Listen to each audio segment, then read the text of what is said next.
So this class number 27 on 11th of November 2019 continue from the last class that we used the Newton-Raphson method to solve this nonlinear problem. So we're gonna use the same infrastructure over here. We have the Microsoft Excel spreadsheet made for Newton-Raphson. We modify a little bit such that we get the modified Newton-Raphson approach in the same set of spreadsheet. So I save as the file over here, and I have like so many iterations like before. But the thing is that we are going to change the scheme. So what's the difference between Newton-Raphson and modified Newton-Raphson? Basically, the modified Newton-Raphson is not adaptive. What is the meaning of adaptive? Every step, iterations you made in the Newton-Raphson, you keep changing the tangent stiffness. You recalculate the stiffness matrix K. That's the uniqueness, if we want to say, for Newton-Raphson. But for modified Newton-Raphson, this technique just saves the course by not calculating the K every time. So this approach is not adaptive. It just uses the initial stiffness. The K0 is computed just one time, and then it is recycled for the rest of the iteration. So step number 2, 3, so on and so forth. You're gonna keep using the same K. No recalculation, okay, of the K. So this saves the course because the entire stiffness matrix, you will not use your resource to recalculate that. If you look into the subroutine, the function in MATLAB, you see that in one process we calculate the K for all elements, and then we can solve. The thing is that if you iterate like that, you just keep that K. So the next step, you don't need to look into the stiffness of every single member. You just use it from the previous step.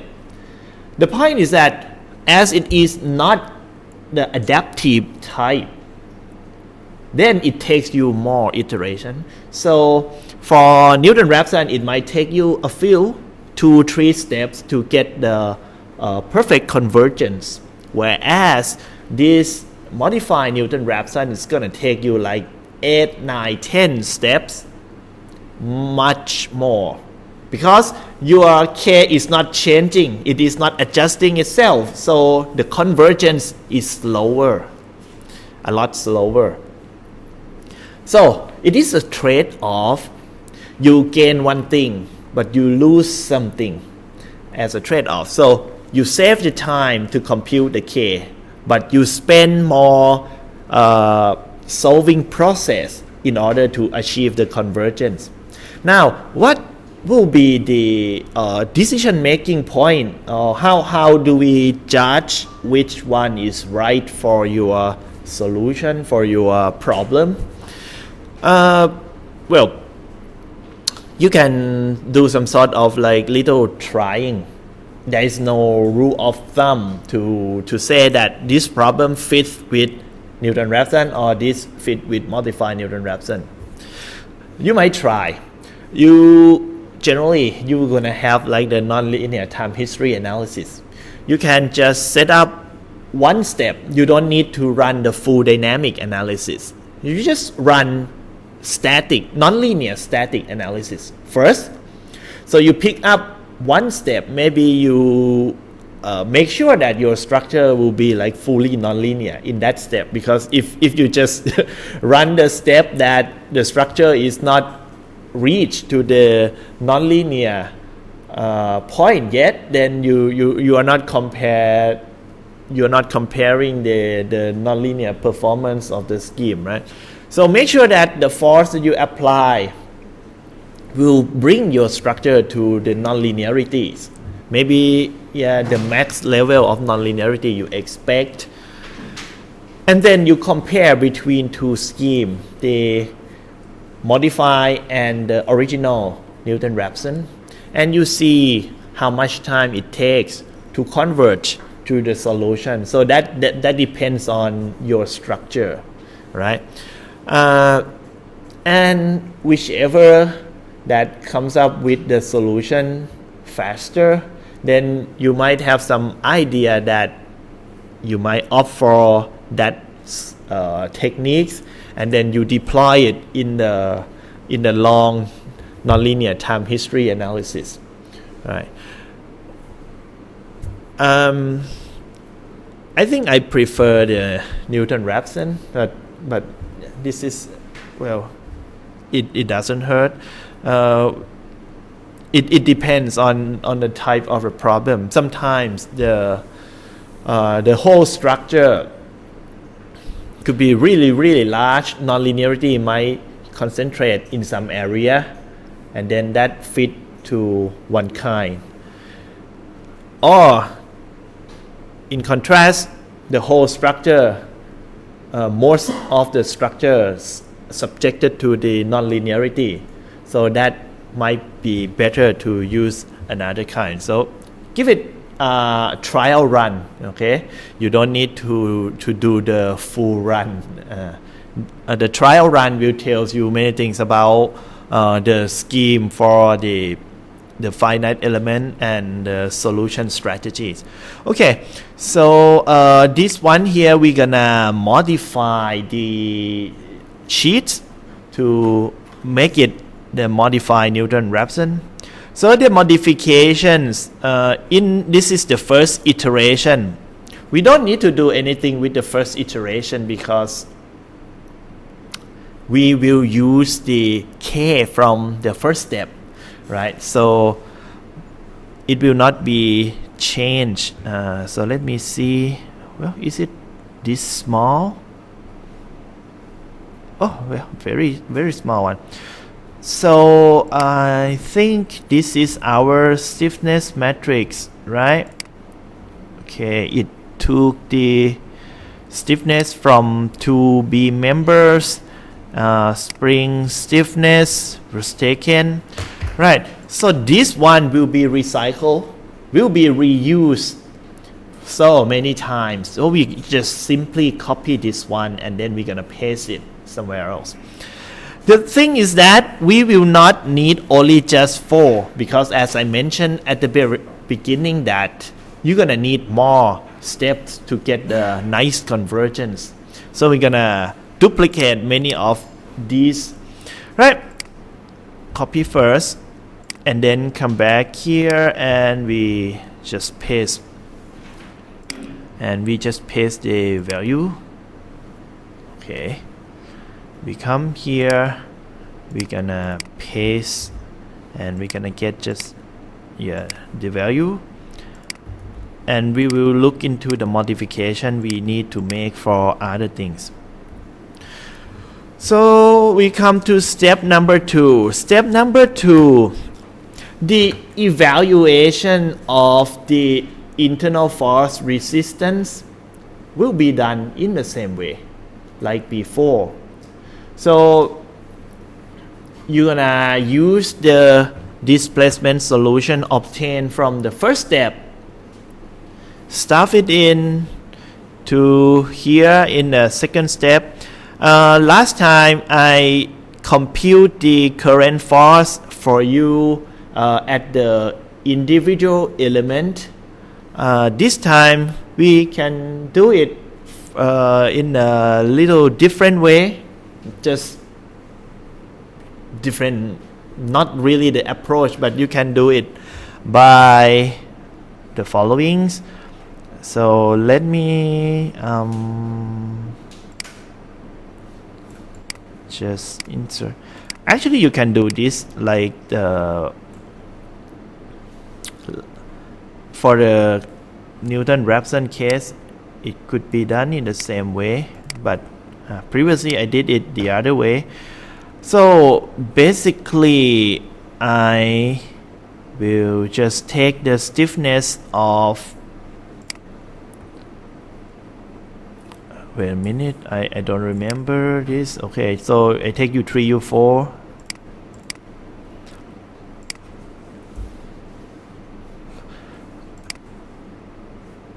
It's taken from here, right?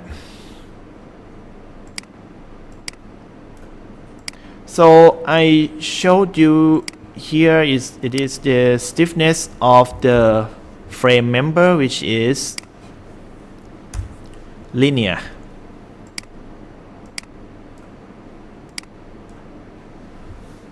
Okay, so this part is purely linear.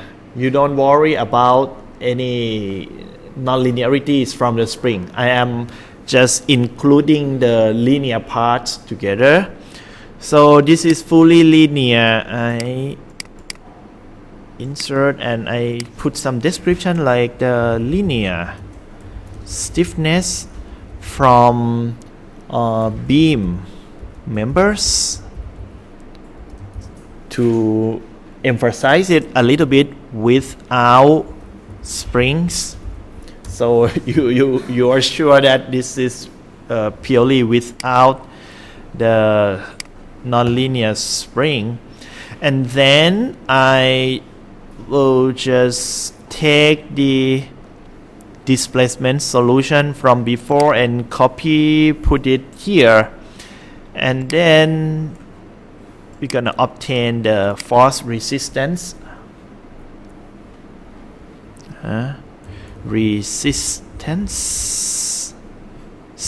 okay, from beam members. So the delta U are going to be taken from here, I guess, and then I'm gonna paste it there, and I need just the number. And to produce that resistance, you just multiply the linear stiffness with the displacement, right? This is simply just K times U. So it works the same way. Control, Shift, and Enter. Okay, you get this. And another thing, the reason why I took out the spring stiffness, because if you put the spring stiffness here, it will be just the linear combination. But you know that the spring doesn't work that way.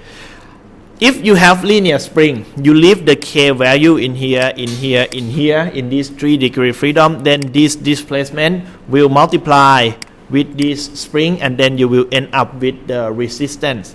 But it doesn't work that way because your spring is non-linear, so you need to look at it one by one. So this one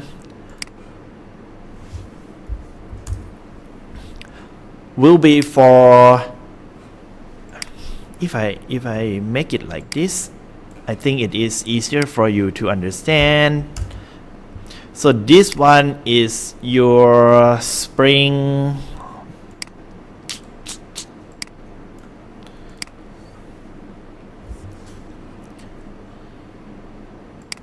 this one, left translational springs, it coincide with this, right?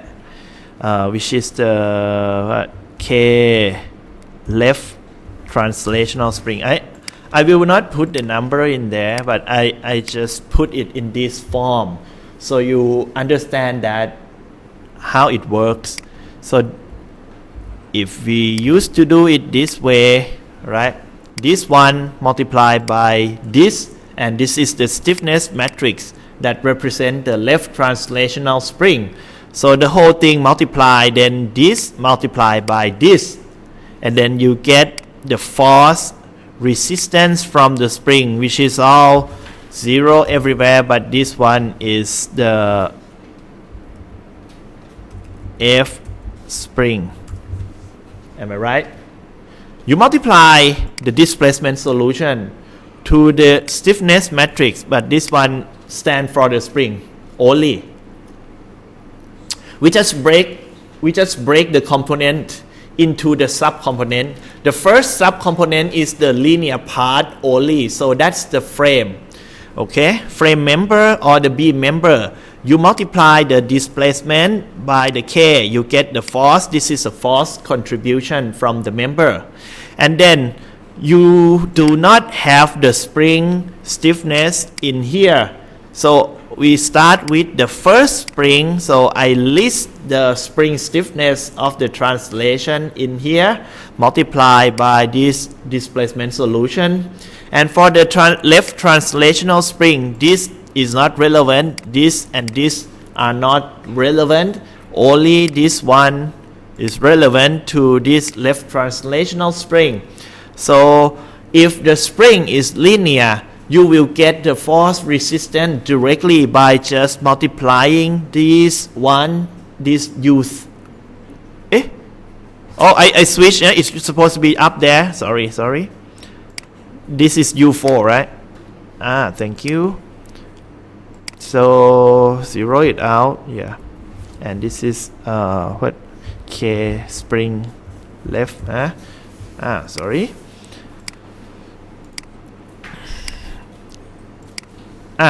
So and zero here. Okay, so multiply this, you get the first force resistance. But the point is that your system is non-linear now, so it is not just as simple as multiplying the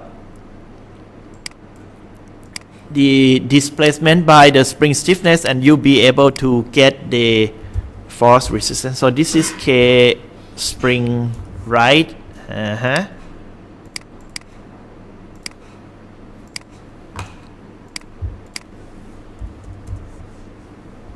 Force spring, and then you have another one which just look like this, but it is for the rotational spring.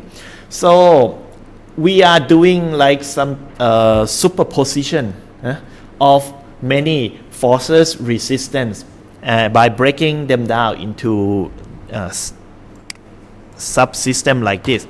Okay, so this part here is evaluated by not just multiplying, but we will look into this spring constitutive model. So we just copy it down, right? So this 0.014 is drop in, and then you get the current force. All right, I will just put it like this. Current force for this one,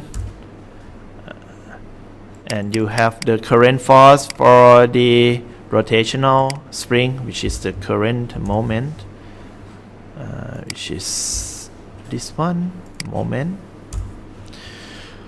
Okay, so this is just some sort of like breaking down for you to understand how it's done in the different direction. It is not totally different, but I break it down in a different way rather than just doing this and stuff the number in. You might feel uncomfortable with it. I think expanding it out like this might be easier to understand. So the force resistance, we have that apply load. How is it from here? Okay, so over here I will make it equal to this one, add up with this one. Oh, no, it is this one, and add up with this one, and add up with this one. Okay,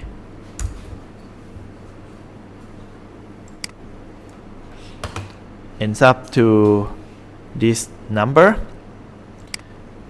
And over here, what is it now?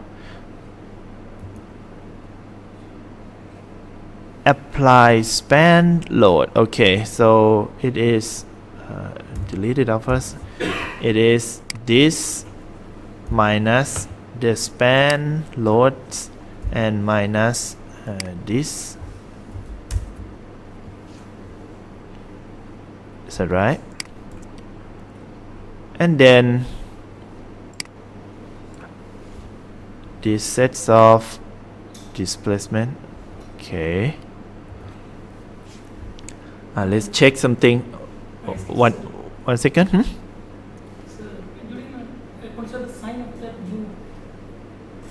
The sign of the U. Oh, well. I didn't put that sign. I see. This one, right? Didn't sign of the displacement. Something we. And this one.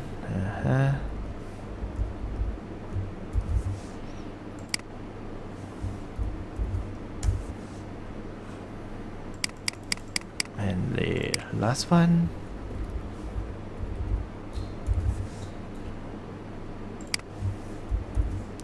Okay. So we incorporate the sign of U already in there, then we get this. So I will open the file that we had from the Newton-Raphson and to show you what's going on in the second step. So here on the second step, you can see that wait a minute. Compare these two. So where am I? This is this first one, right? So this is from modified Newton-Raphson, and this is Newton-Raphson. Okay, pretty close. Let me check. So this is your second step, K, for modified Newton-Raphson. And what? Which one is which one now? This is class 27. Okay, this is class 27. Okay. And this one is class 26. So from this class 26, the solution here is obtained from this piece, which is the updated stiffness. So you inverse, and this residual is actually the same as before, as the Newton-Raphson, because the first step solution was obtained by the initial stiffness, right? So the first delta U are identical from these two approach. But when you come to when you come to this point here, we solve this one using the original stiffness, whereas the Newton-Raphson used the change stiffness. So probably the solution is just a bit different, right? Are we talking about the same step? Yeah, okay. So this one is 00013. This one is which one is which one? 0005. Okay. Not 000, 4 O's and 5. So the solution we have from class number 27 compared to the class number 26 at this point here.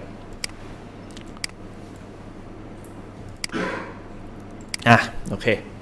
It moved a little slower. You can see that this correction is smaller than this one from modify Newton-Raphson, because modify Newton-Raphson reduce the K due to the softening of the spring. So the slope of the K is adjusted such that we point toward the goal into the better direction. It converges faster. So let's continue. From here we have the new solution. I will delete this and delete the number 4 because we're gonna establish the solution from the number 2 that we modified previously. Number 3. Okay, and again I copy. I think we need more, right? Not just 4. So I will give it like 8.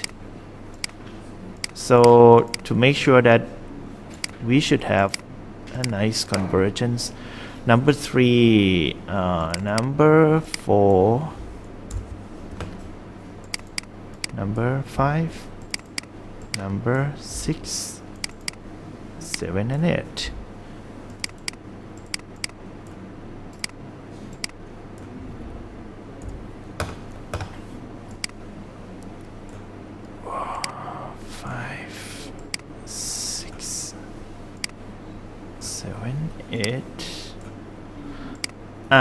So number 3,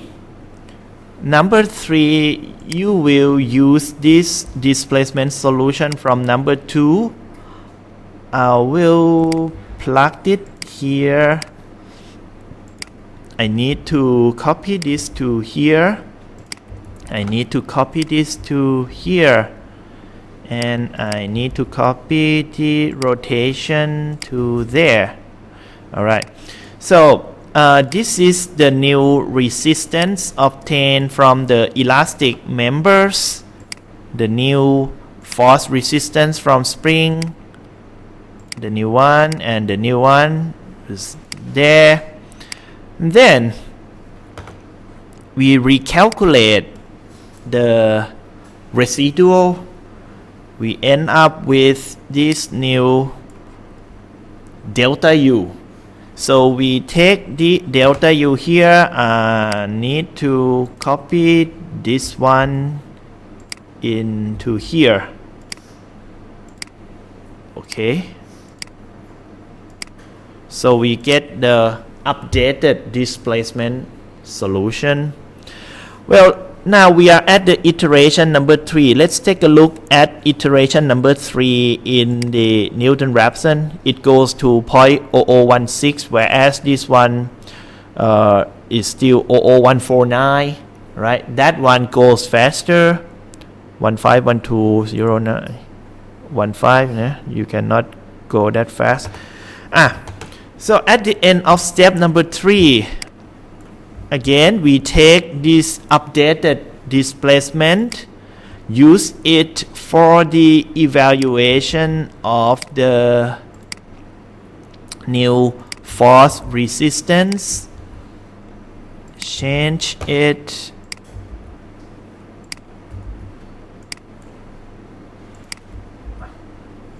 alright, and I need this to come down to here as well.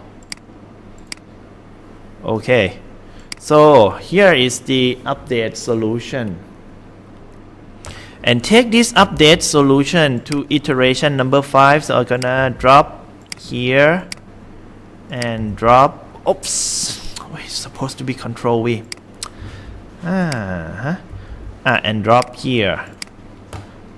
Okay, so copy this and paste there, copy 0.012 and paste there, copy this and paste. So at the end of step number 5, the figures we have for the residual seems to be very small right now, and here is the displacement increment obtained from end of this step number 5. So your solution turns out to be here. Let's compare to number 4 over here. 0016. Let me just a number.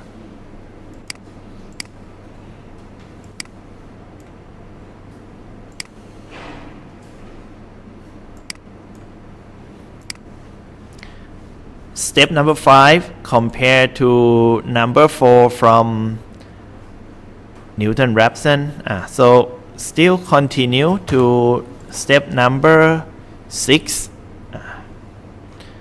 We get this. We go to number 6. We drop it here. And we drop the solution over here. And then I take this to re-evaluate the spring. Evaluate the spring. Oops, wrong one. And evaluate the spring. Okay. Now the residual is, well, small. We get this.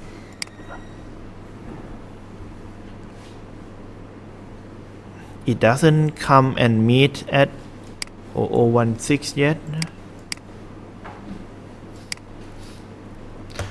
157. This is end of the step already, right? 15, 14, 1, 2, 3. 15, 14, 1, 2, 3, 009. Oh, hey. Something weird, huh? 000923. Okay. Let's continue.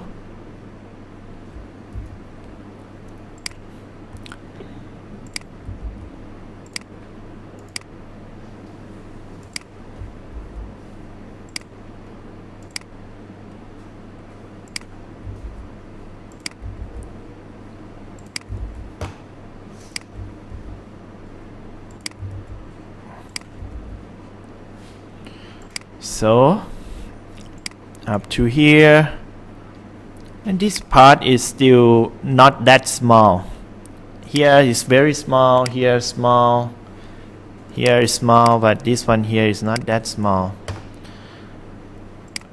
I update this already, right? Took from the previous step. Okay, so okay, this is the correction. It's come to here.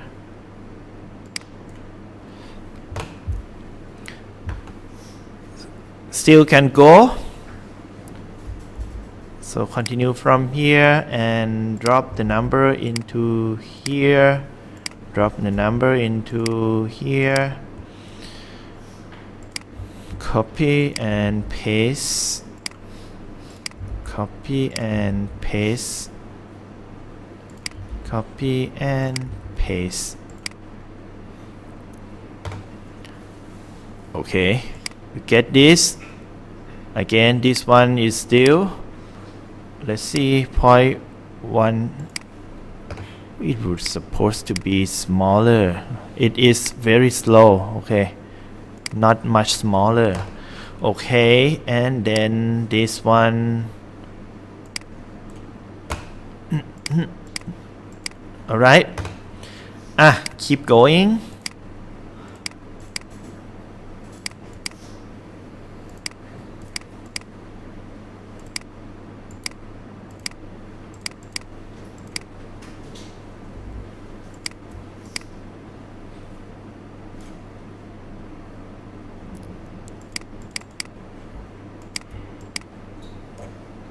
So number 9,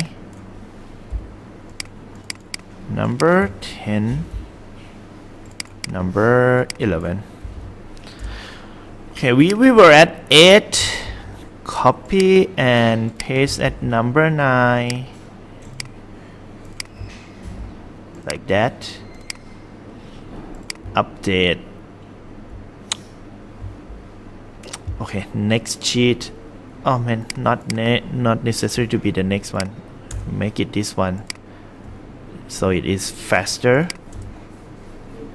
This is equals to this. Okay, right. So everything is pretty much automatic. We get the new solution over here.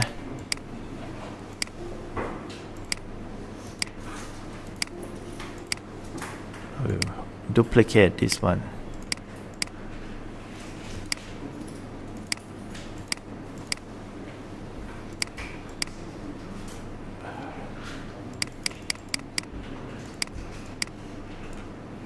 Number 9, number 10. So we finish the number 9, right? We come to number 10 and 11. At the end of number 9, we take this solution and drop it at number 10. And there. Okay, so everything is automatic. We just need to copy to these two. We are done. And here, very slow. Still goes, but it is very, very slow. So we come to here, new solution. New solution, copy this and paste it over here, over here. 0017. Quite take time. Anyway, this is, let's check with the other solution from here. Okay.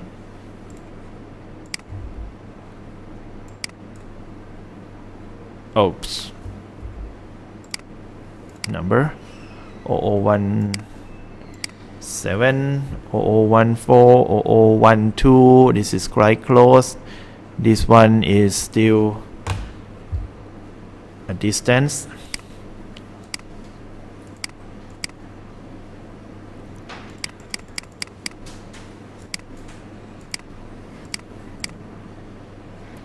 The nonlinear model is okay, elastic, perfectly plastic, right? So that's why it takes so many iterations. The initial stiffness is taken from this one, 100. But when the system turns nonlinear, it has zero slope. So due to this, it's gonna take quite so many steps to converge. If we don't do, if I don't do anything wrong, that is totally from the nonlinear scheme that converge very slowly. Okay, end of the 11, then we come to the 12. Paste. Okay, update to this number here, copy this number here to the 13.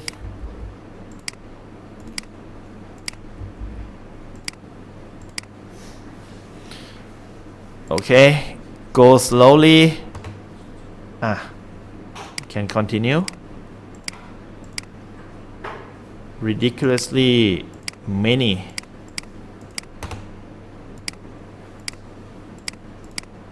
I think I just make like 9-10 more.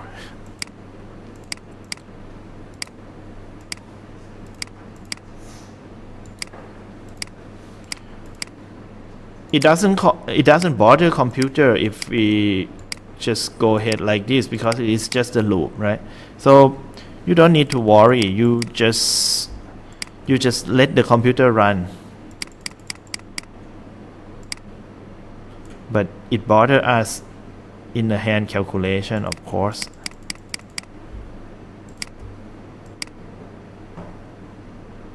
Yep. Okay. There you go. 13, 14, 15, 6, 7. We get convergence at 13 already, right? 18, too slow. 19, 20,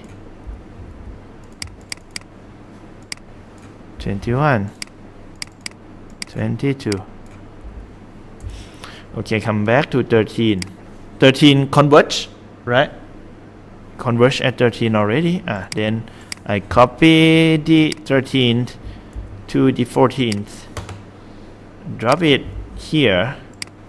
Paste here also. Okay. This come down very slowly. Hate this.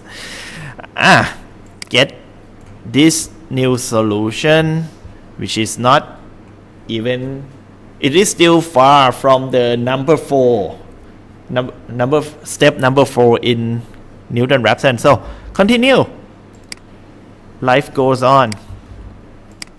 Iteration goes on as well. Right, the new solution. Go to the next step, 16. Boop. Again, 17.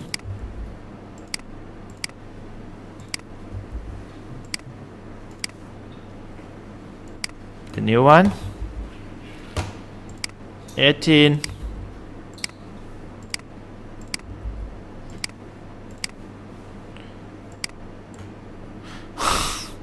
.004, this is .009.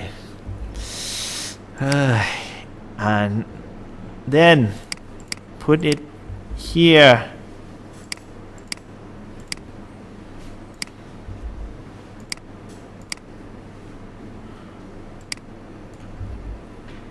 .20.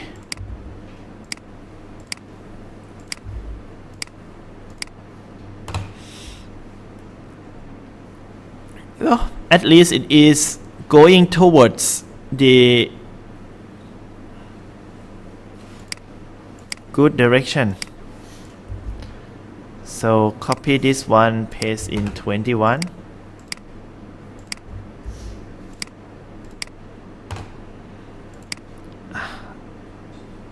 Done with 21, then come to 22.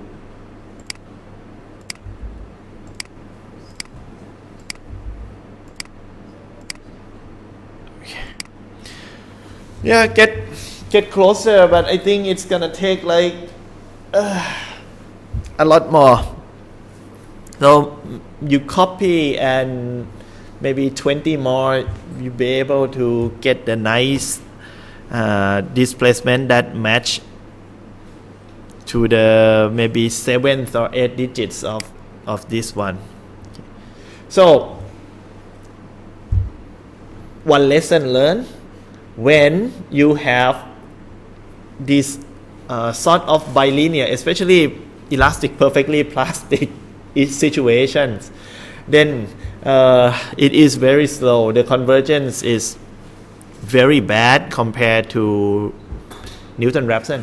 But you have no cost of calculation of the K. You don't repeat that procedures. You have millions of elements. The K calculation might take time. The time you spend on calculation of the stiffness matrix of the whole system might be long. So you just prefer solving like this. It could be faster. And also it depends on the architecture of your solver as well. If the solver is really good, it depends. You write your code, you use the code in SAP, you use the Abacus program, find other finite element program, and sys Abacus. All the programs, they use a different solver. So that depends on the linear solver embedded in the program. If the solver is very good, very fast, then modify Newton-Raphson might be your choice, because once you run, you find that, okay, no matter how many steps it takes, 30, 40, but still the solver is very fast, then it is faster than recalculating the stiffness matrix. You don't need good convergence because your solver is excellent. So that could be your situation, or some situation that the solver is just a simple solver in the software. Maybe you write it up, you don't get the excellent solver, or you get like the free solver, free linear solver library somewhere. It might not be that fast. Then you need to recalculate the K to achieve to your solution faster. And the math foundation generally sits on many piles. If you are in the zone like Bangkok, soft clay area, you need piles. If you are in Bering, if you excavate a little bit and then you find the rocks or some stiff clay, you might not need the pile. But well, around here we need piles, so we're gonna have the representation of the piles by the spring.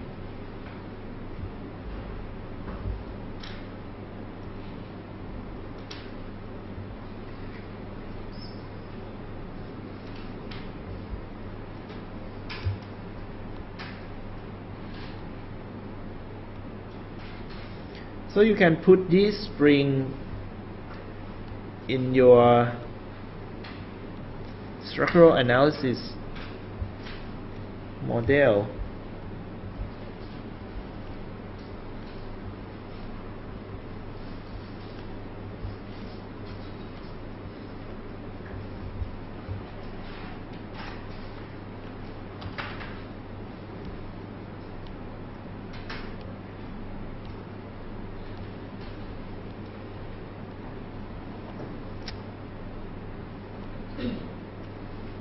Two coffee makes my hand shake. I can hardly control my hand when I write. I was not sure in the morning if the caffeine is enough for today, so I double the shot, and that ends up like this.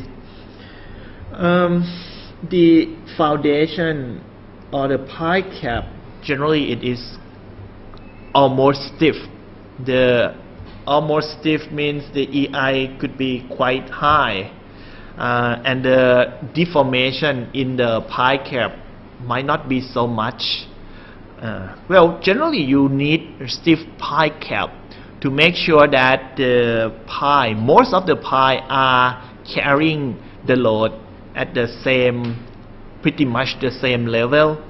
If the pie cap is deformable, too much deformable, the pie which is far away from the column will carry less load because the pie is deformable. Then the pie cap is deformable, then the deformation in the pie far away from the column will be smaller than the pie right under the column. So if you have the column or maybe the shear wall over here,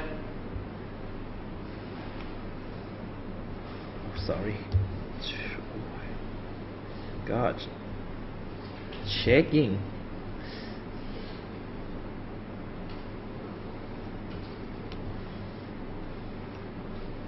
No, I'll make it just the column here.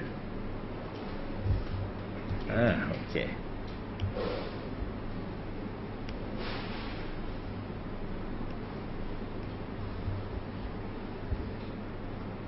So, if pie cap is not stiff, this area takes more load.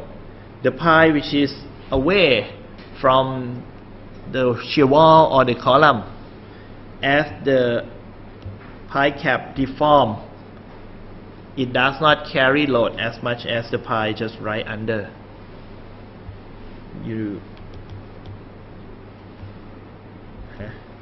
If it deform like this, the load is applied right here. So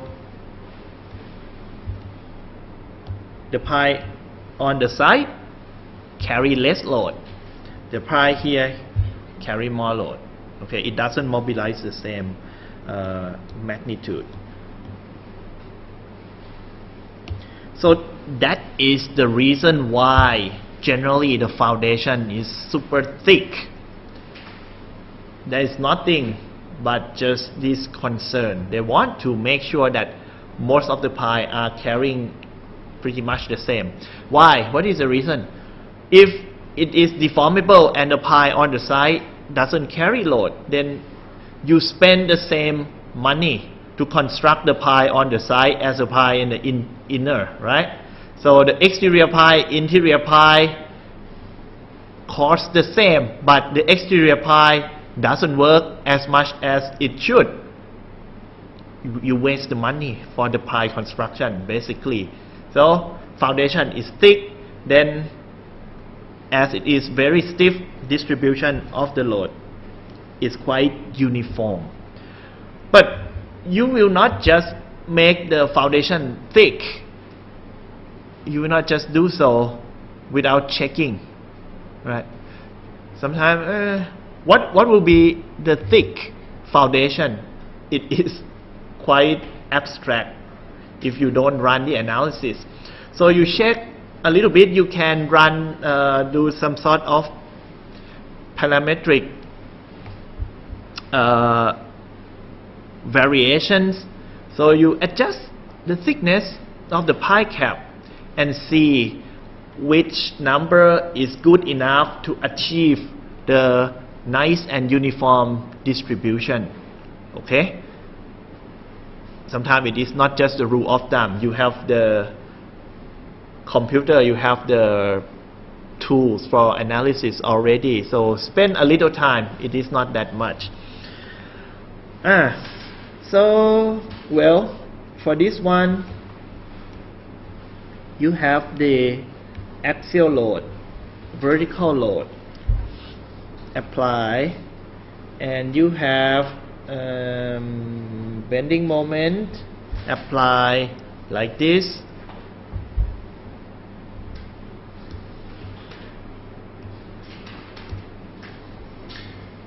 What should be the pi? Let's see. For the EI, I make this. We will model this like a beam, so it is 300 EI, and this is L. Okay.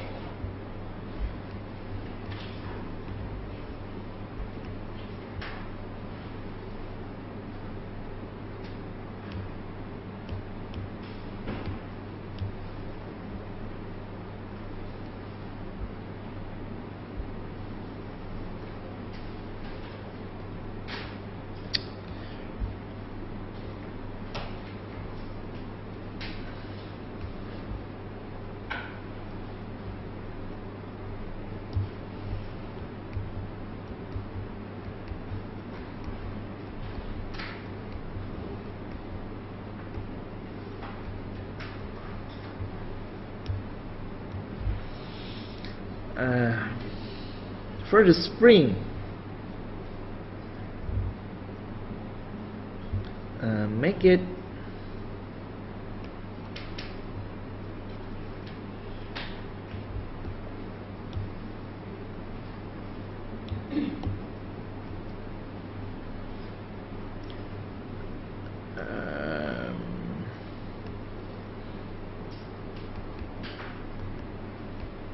spring for pies. We are using the same size throughout, so the constitutive relationship for the spring is exactly the same for everyone. Let's say I think force should be around probably 30 EI over L square. Then this one, how many springs do we have? 1, 2, 3, 4. 1, 2, 3, 4, 5, 6, 7, 8, 9. 9 spring. 9 spring.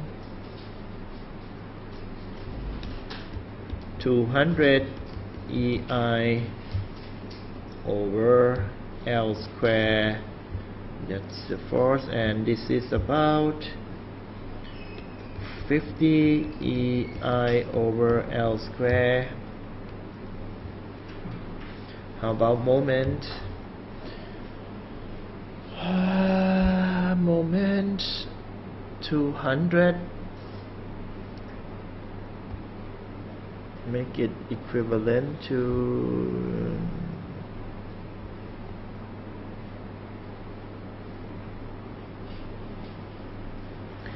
150 EI over L.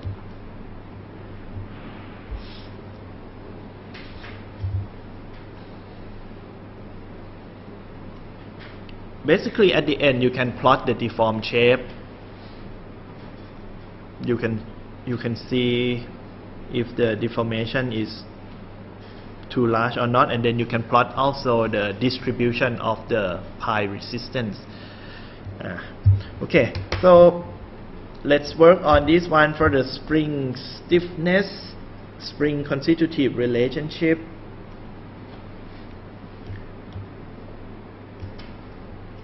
We might adjust it later.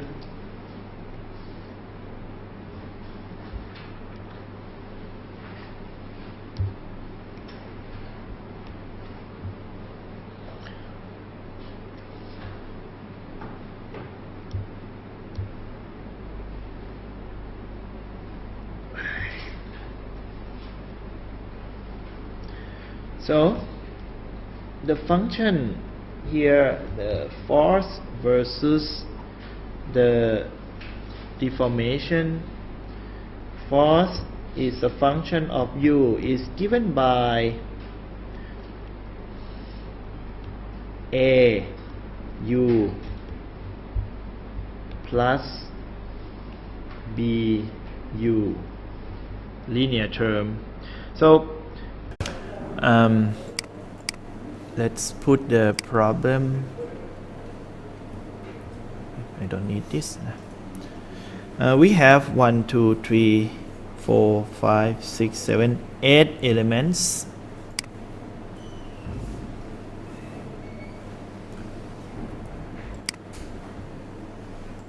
So this just represents 8 elements, and then we have the spring at each point.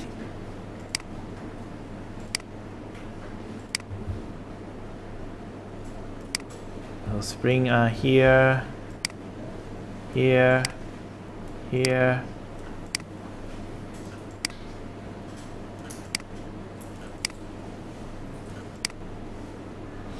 So at one point you have the degree of freedom 2 degree of freedom, translation and rotation. This is not the frame, this is just a beam. So translation, rotation. So how many in total? We have 9 nodes. We have 18 degree of freedom. Okay, 18 degree of freedom. Let's take a look at the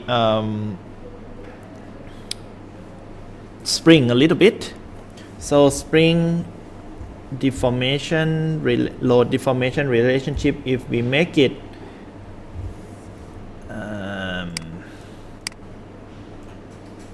we have the A, we have the B, make A and B somewhere around 30, and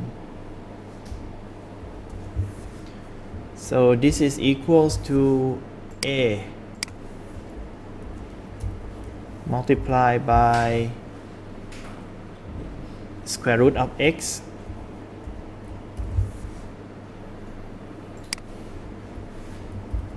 plus the b, the scaling for the linear term, multiplied by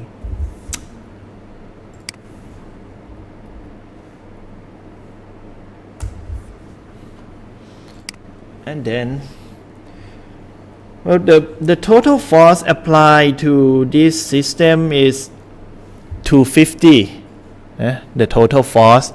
So 250 divided by 9, let's say is around almost 30. And that adds up to the effects from moment, let's say about 30-35. I want my spring to be nonlinear somewhere before that, but this is the complete nonlinear.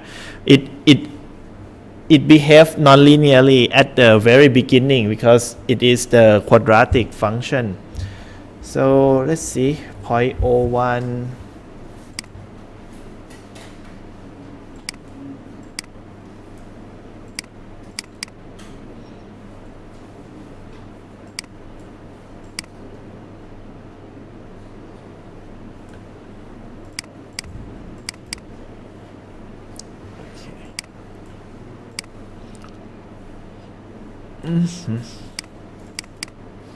Yeah, 230 something. Let's plot it out.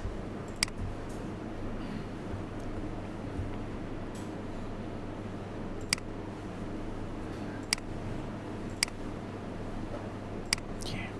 So this is the nonlinear model for spring.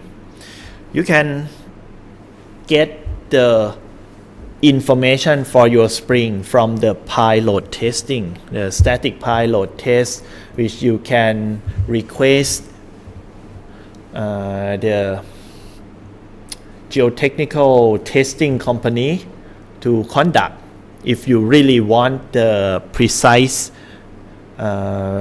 relationships. In general, in a big project, we conduct the pi load testing, static pi load testing. There are two kinds of pi load testing, dynamic and static.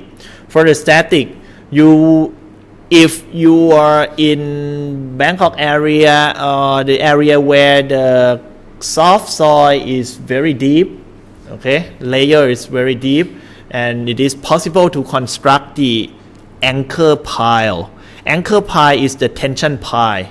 You need the tension pile, and then we make sort of like the reaction frame system to produce the compression on the pile being tested, right? If you need compression on the test pile, you need the anchor piles to secure, to produce the reactions for that.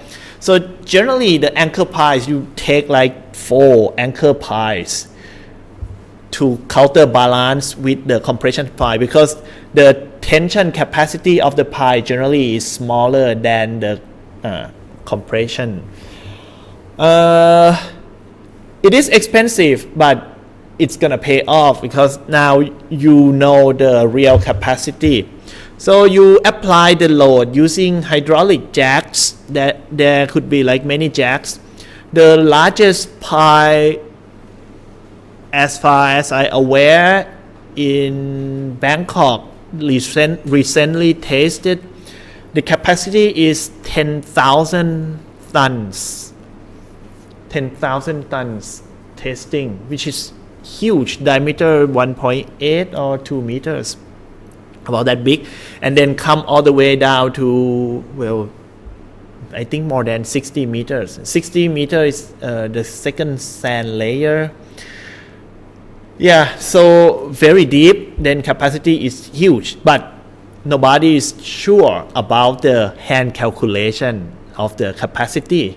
So for big project like that, they test the pile. So static pile load test is carried out, hydraulic jacks apply the load downward, pushing the pile down, and then the settlement is plot versus the load.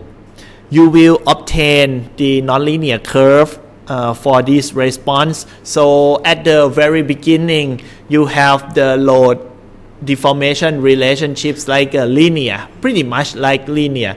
And then at one point where the pile is about to fail, you get another close to straight line. So it behaves like bilinear, but not elastic, perfectly plastic. It is just like bilinear.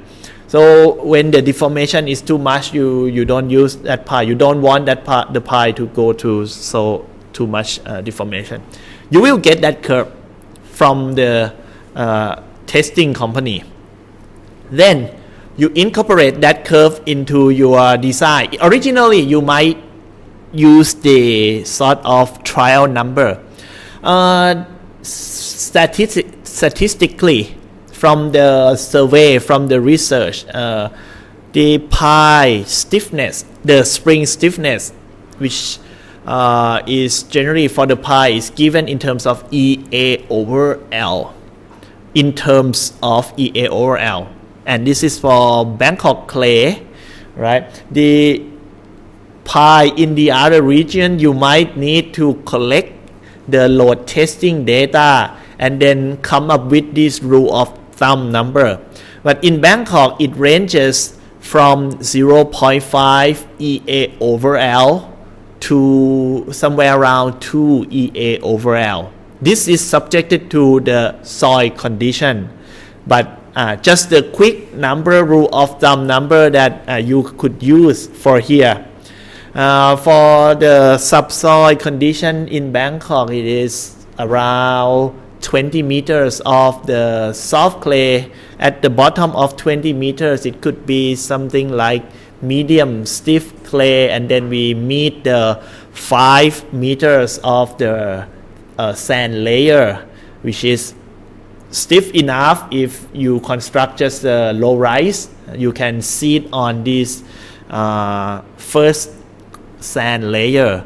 But if you want high rise, then you got to come down to 50 plus something meters in order to meet the second sand layer, and then you're gonna need the so-called wet process ball pie, which gonna cost you more than the dry process ball pie, because you need the bentonite to circulate to stabilize the borehole. Without the bentonite stabilization, then the borehole collapse and you cannot make it, right? So that adds a cost. People just play around with these figures, but rule of thumb 2 EA over L. But over here I'm gonna give everything in terms of EI over L cube, okay, which is in the same unit as EA over L.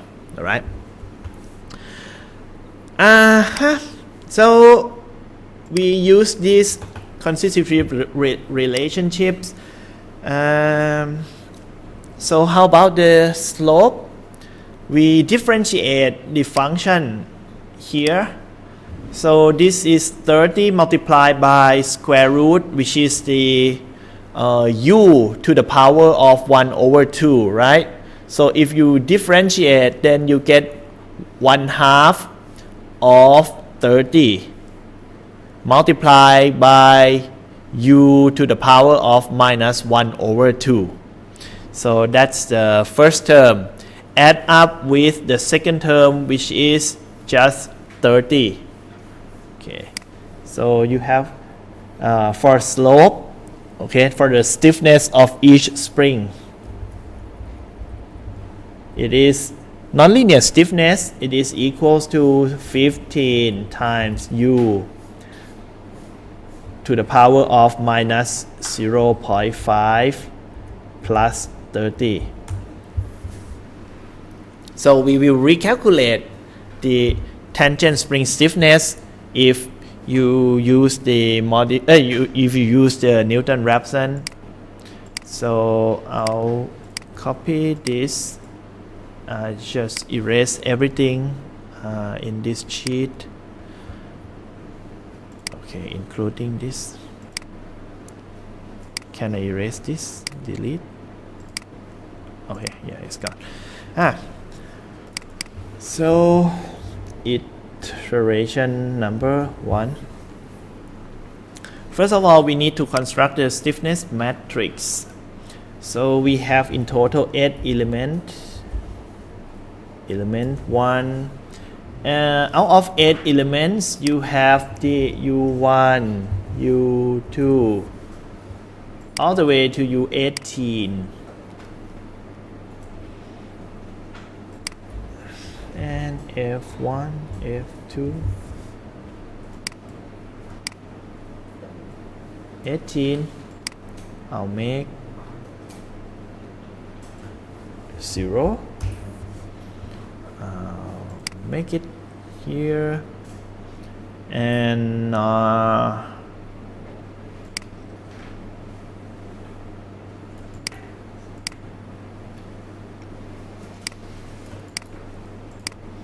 So the L, EI.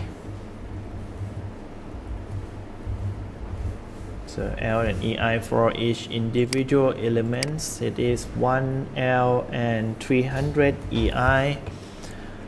We make the stiffness matrix just right here. And more of this step, that 12 EI, 12 EI over L cube.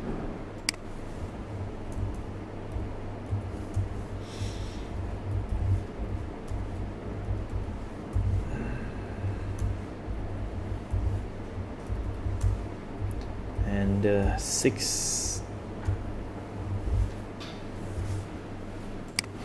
over L square.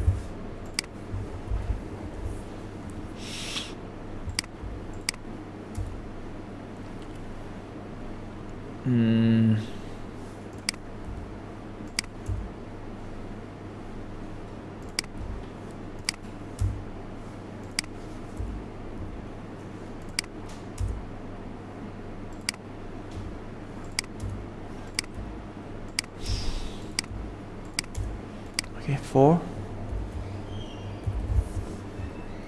EI over L. And this is 2 times EI over L.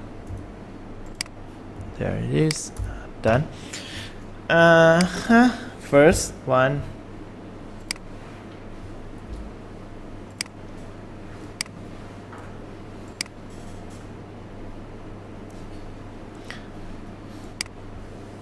First element, second element,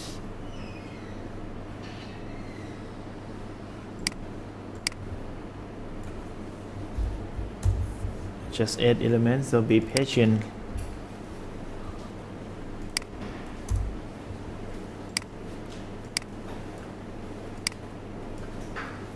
Second,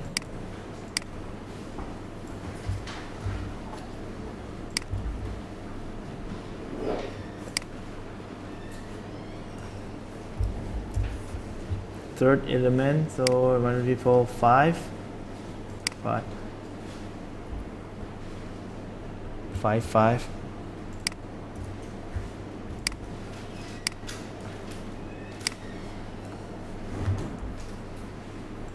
Fourth element,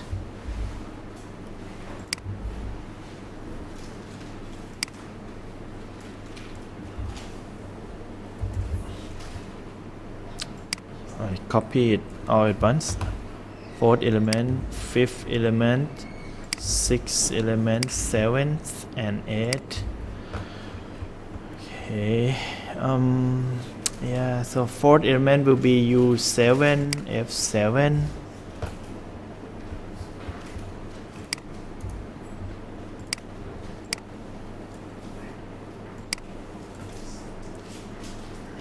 And U9, F9.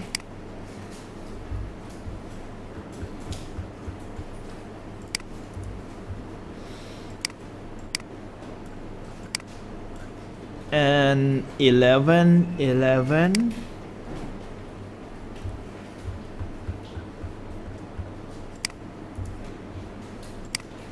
A few more.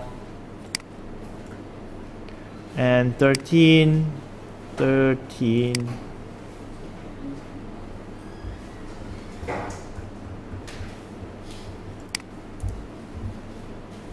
Will be the last one soon, eh? And the last one, 15, 15. Okay. Actually, if we just use octave, then it is easy. Okay, we have the stiffness matrix for each element. Then I just construct this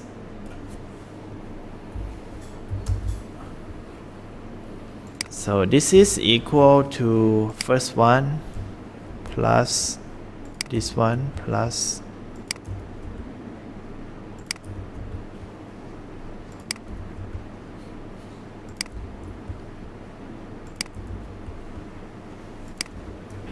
no more. Okay, there you go. Oop. Now it's just the beam without the pi cap without the spring, so we add the spring. We need to construct the infrastructure for 9 springs. Spring 1.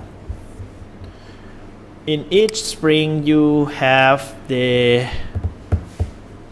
displacement U1, the second one will be U3, right? And you can evaluate the force 1 and K1.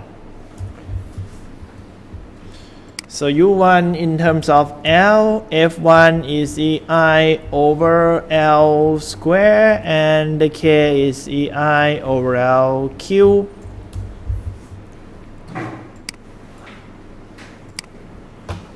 And the F should be, I think, given over here, the psi should be incorporated here.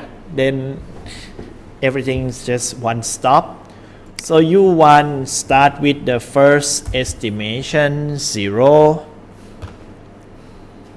I will put the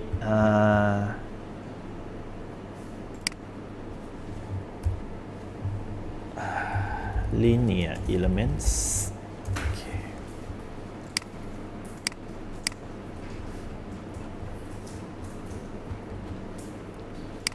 Over here, let's put the nonlinear elements.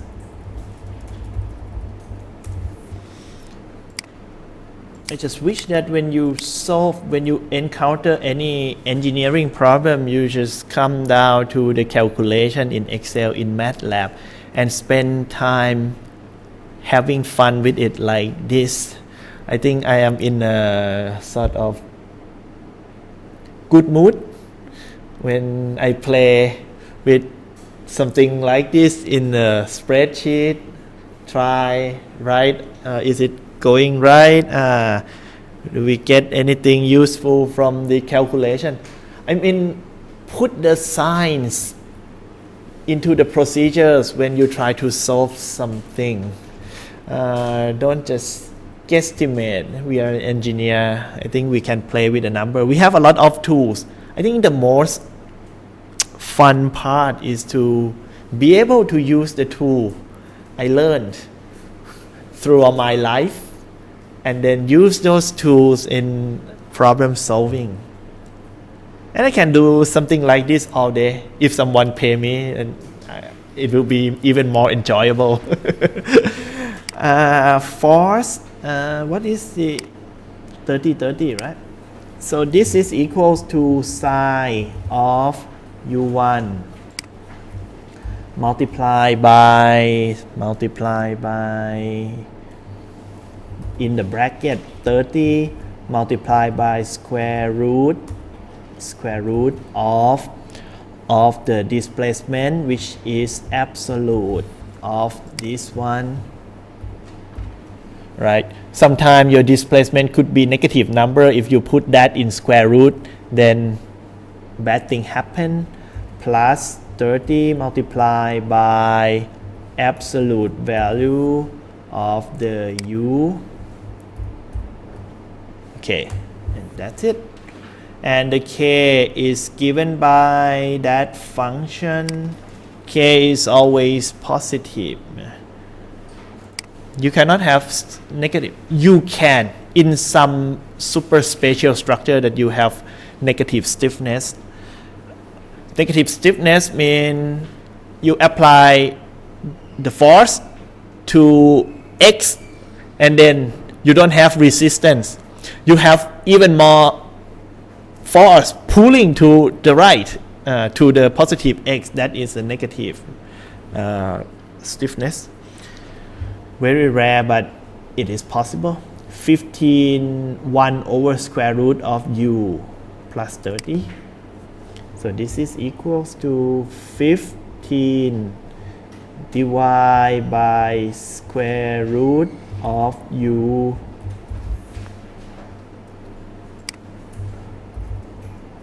plus 30.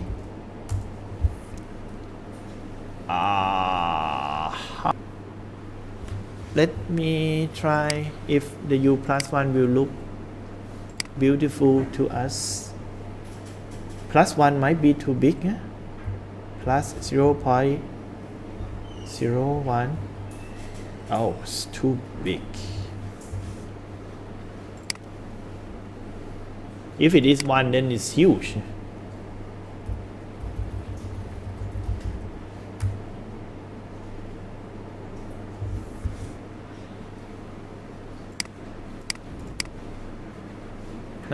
Okay, it doesn't change significantly.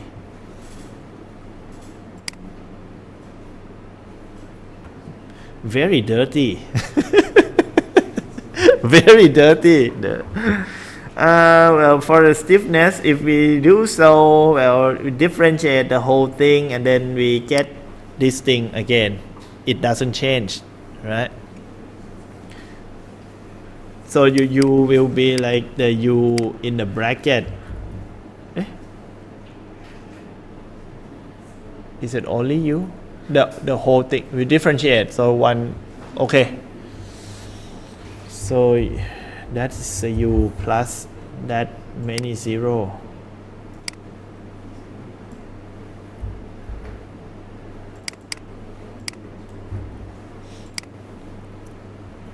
Okay. Very dirty trick.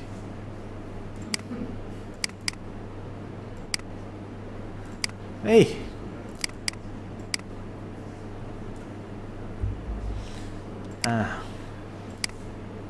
So F should be re-evaluate. Oh, yes.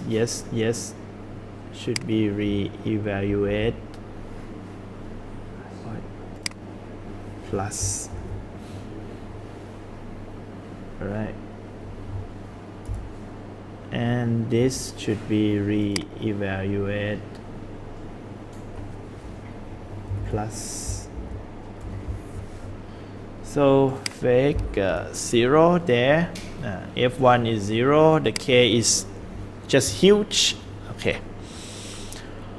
Spring 1, then spring 2, spring 3, 4, 5, 6, 7, 8, 9.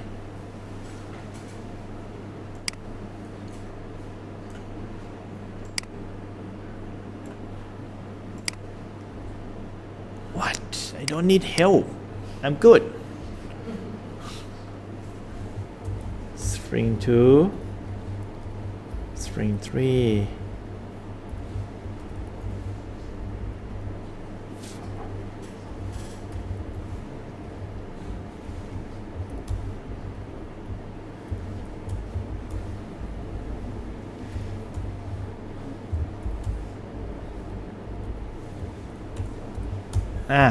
Okay.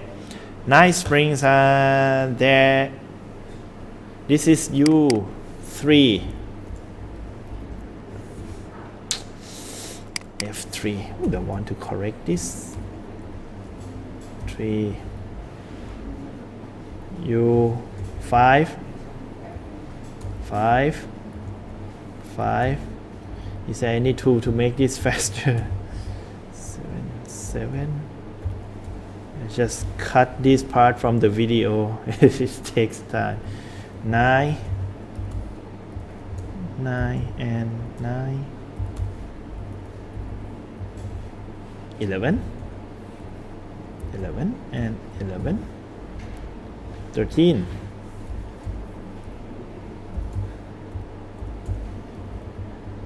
15. And the last one, 17. There you go. Then we copy this one and put in here, and I put this equals to here, and this and I incorporate the spring stiffness, so I add it with the K1. I add it with the K3, add this up with K5, add this up with K7. What I did? Okay. Add this with K9, which is a dog. Add this with the K11.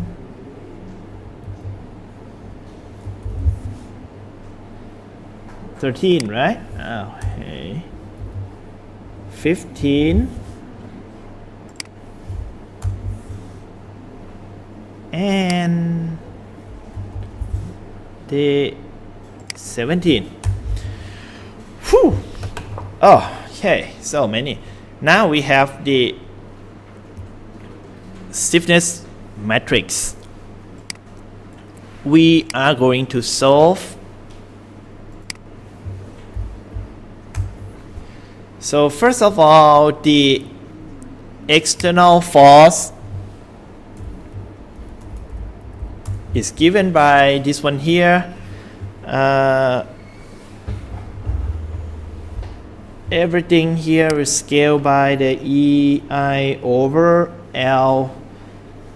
The applied force is in the negative direction of the degree of freedom number 135.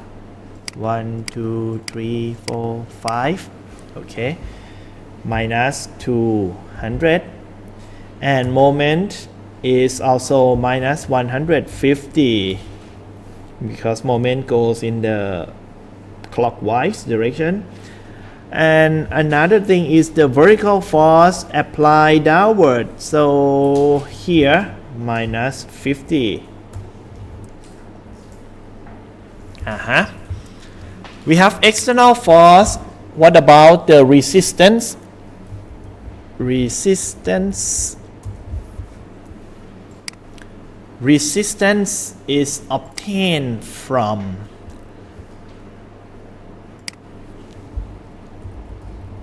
current U.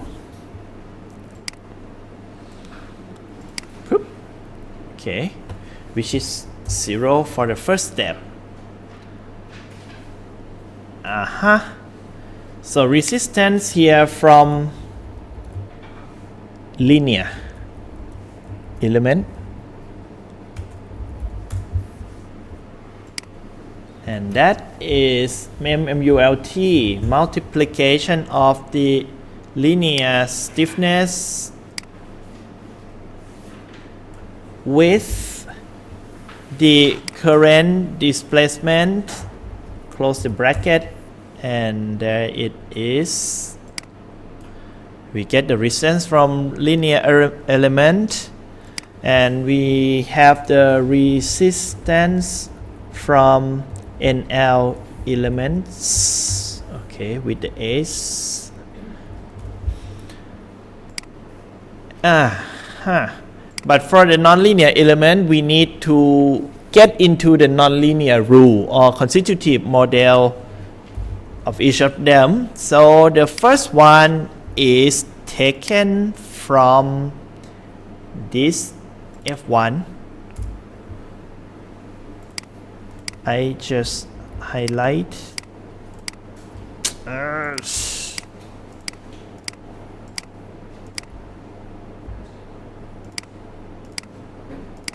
So all of these, first one we got it, second one F5, the third one F7, the fourth one equals to F11. Is that right? Yeah. It was supposed to be 9, right? What is going on? sorry. Okay, wait. This has to be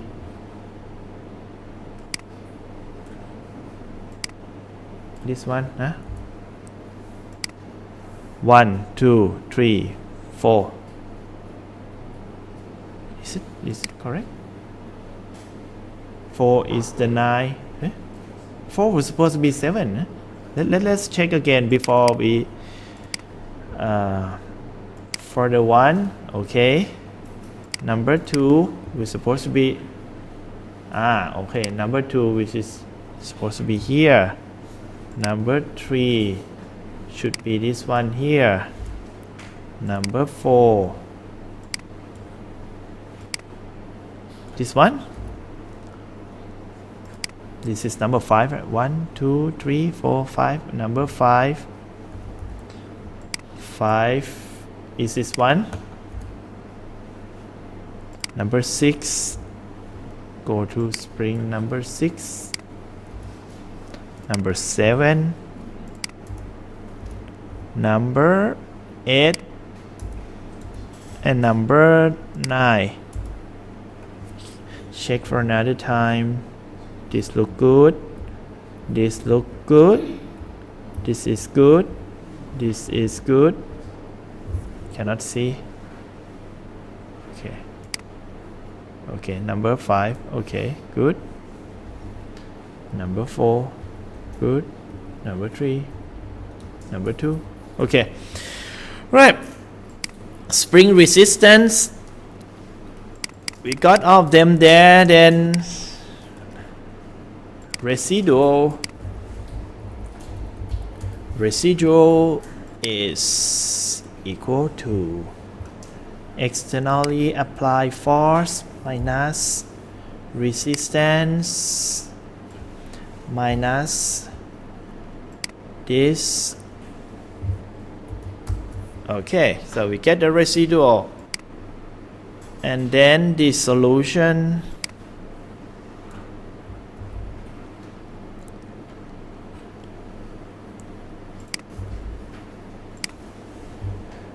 displacement increment. So here is our solution. Sorry, 0 first.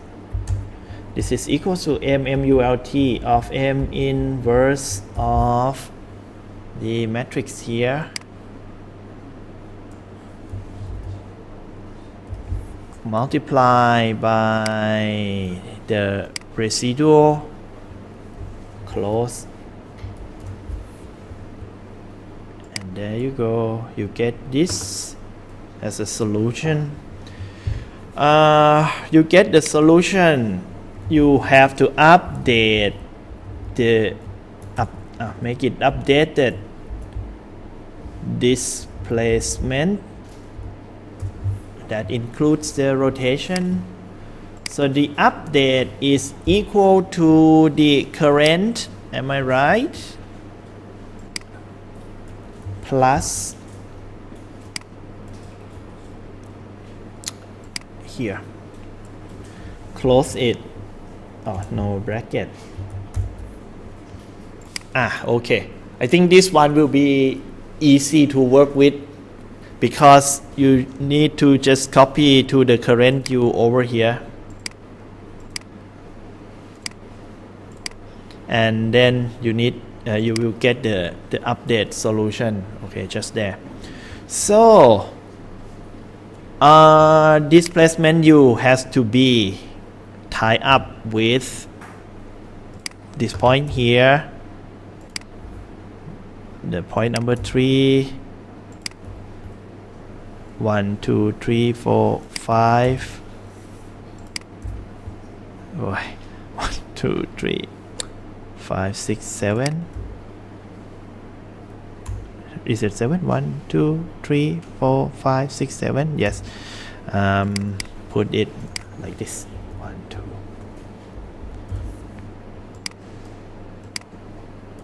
Okay. So this one is 7, 5. This one 7. Okay. Next one. This was supposed to be 9. This one supposed to be 11.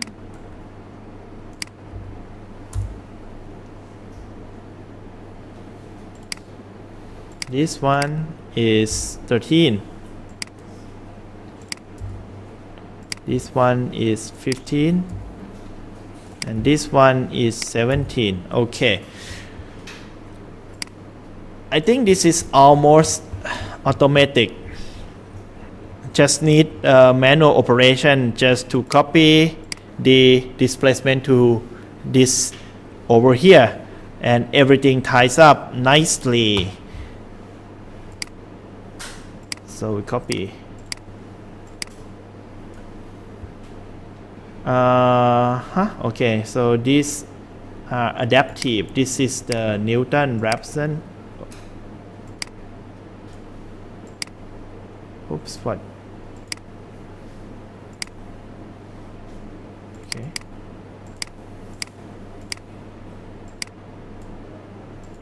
So probably it takes like about 3 to 4 steps to get a nice convergence. Here, number 2, number 3, number 4. So for number 2, we take the update displacement from number 1, which is going to be the current displacement.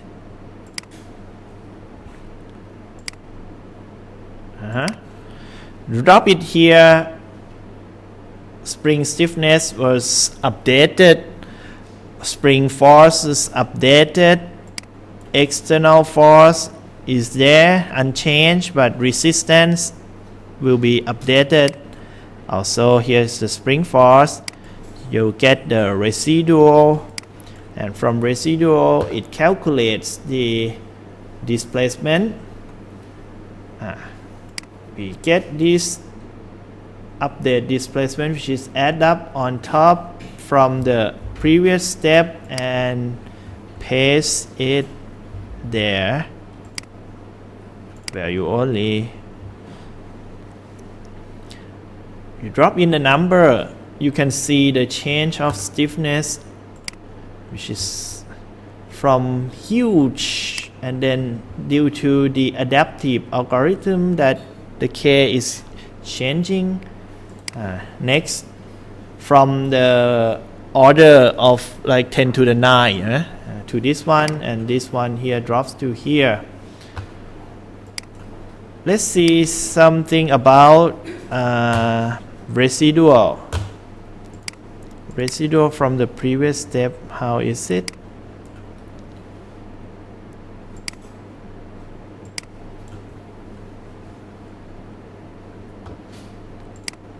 So get smaller. Copy and paste there.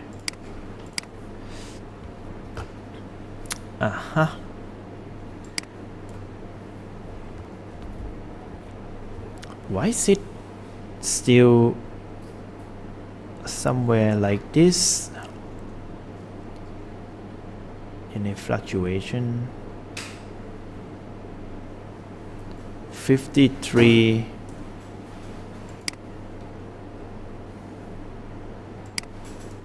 I just expect to see this number coming down. It come down, but not just in a few steps. Okay. At this moment, let's see the internal force is just 3, right? 11, 1 something, 10, 4. It's not that big. It's not 30.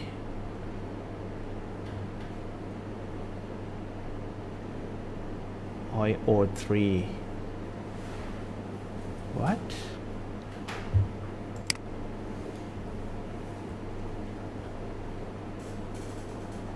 Why it's switching back?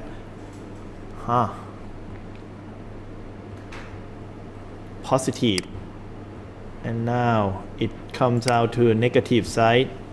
Something.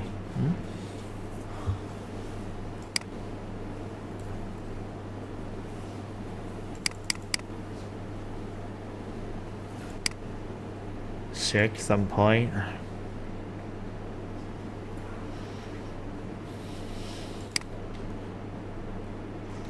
Residual, this one get this displacement, and this is very stiff, so displacement is so small. Okay, come to the second step. Finally, resistance from the linear element is like this.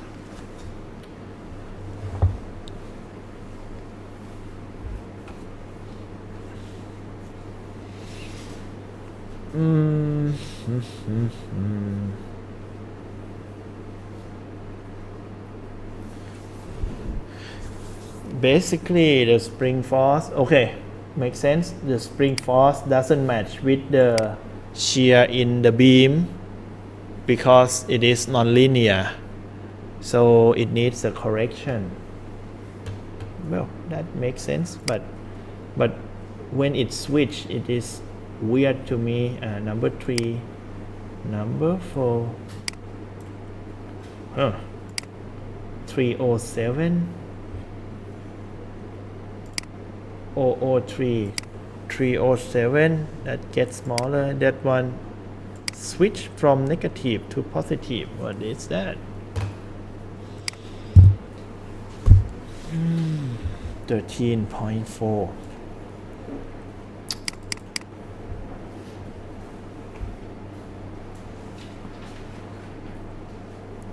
Update displacement.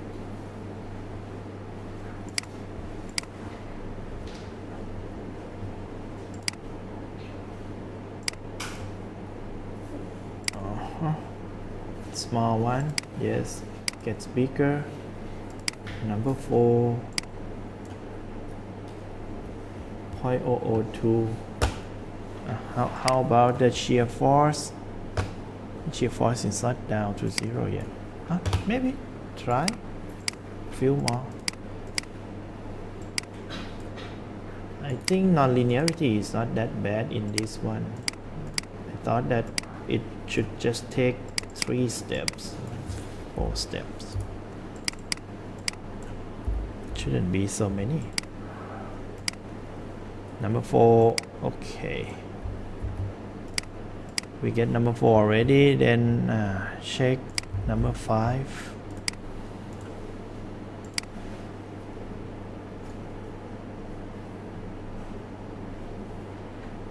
Let's see. Okay, come down, come down, come down, come down, come down. Number 6.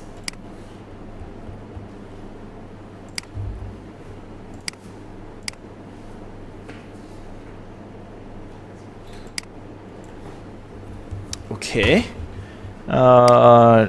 If we compare with number 5, residual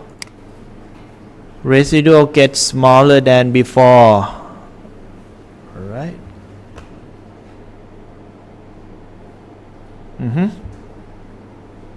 Yeah, okay. So a few more, 2 more.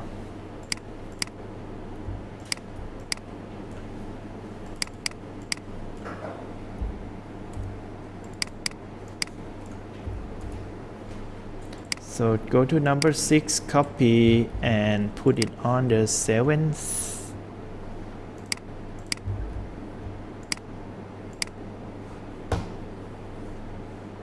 Let's see. Nice improvement, right? You can see the residual that decrease quite insignificant now. We will finish up at this round.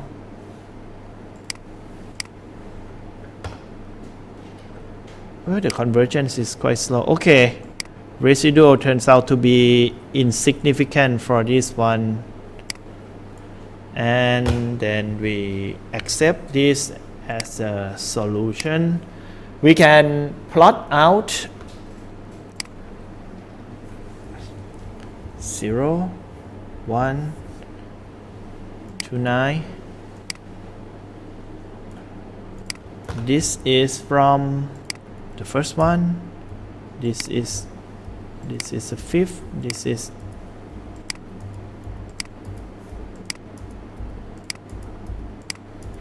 oops.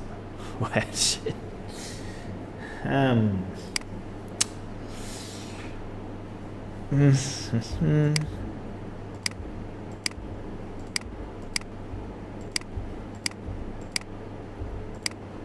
1, 2, 3, 4, 5, 6, 7, 8. Zero, one, Oh, yeah. Thank you. So it should be just 8, eh? So this is good already. This, okay. Insert the,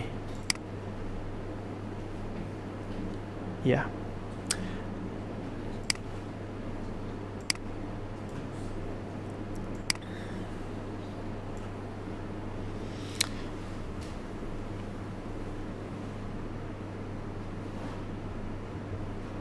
Difference of the deformation. Let's see the difference of the forces. Force number 1, force from number 2, force from spring 3, force from number 4, force from number 5, force from number 6, force from number 7, number 8, and number 9. Then add another plot.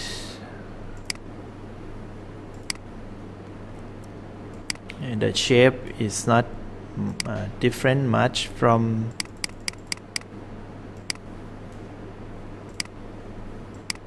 this is force, profile,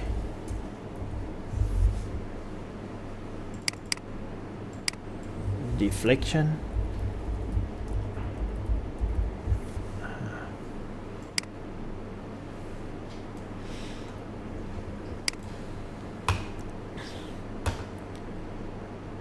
then you can do some sort of parametric study. What I want to do a little bit, I need to just make the code fully automated. Then I spend time a bit. Okay. Previously I copy the number, so I need to set it up like this. Just be patient, just a bit. So number 4 was taken from number 3. I tie up the formula. It doesn't change anything. It just make it possible for us to run some sort of parametric study.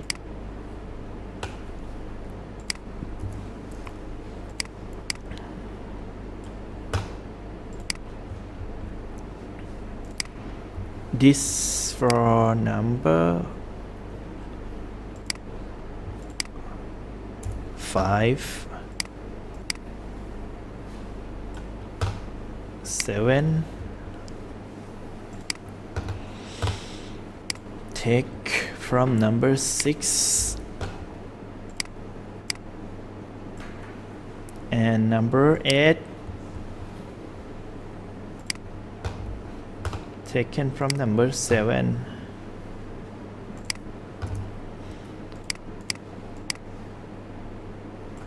Boom. Okay. And another thing, I can just tie this up. So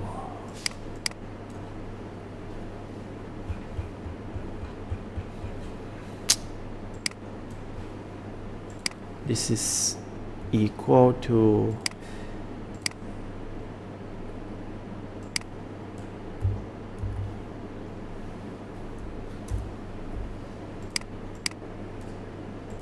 ID 1C4. Okay.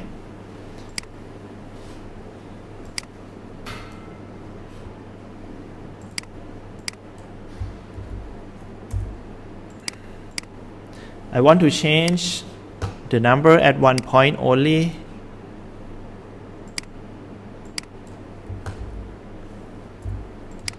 At the sheet number 1, so that make it convenient for us, so I don't have to come back to each sheets and then change this number.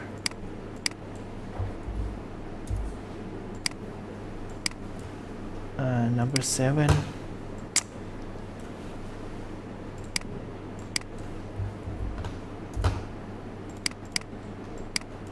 Last one.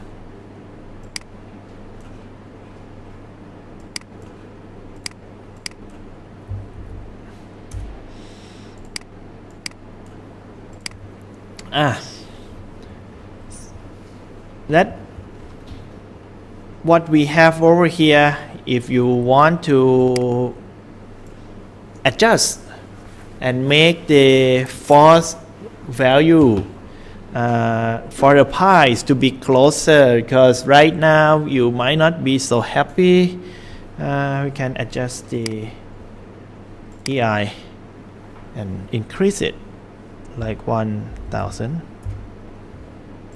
You come to here, you can see we have the better averaging of the axial force in each pie. You're not happy enough, you come here. Well, the bigger the better, yes, but too thick, then your boss gonna fire you anyway, right?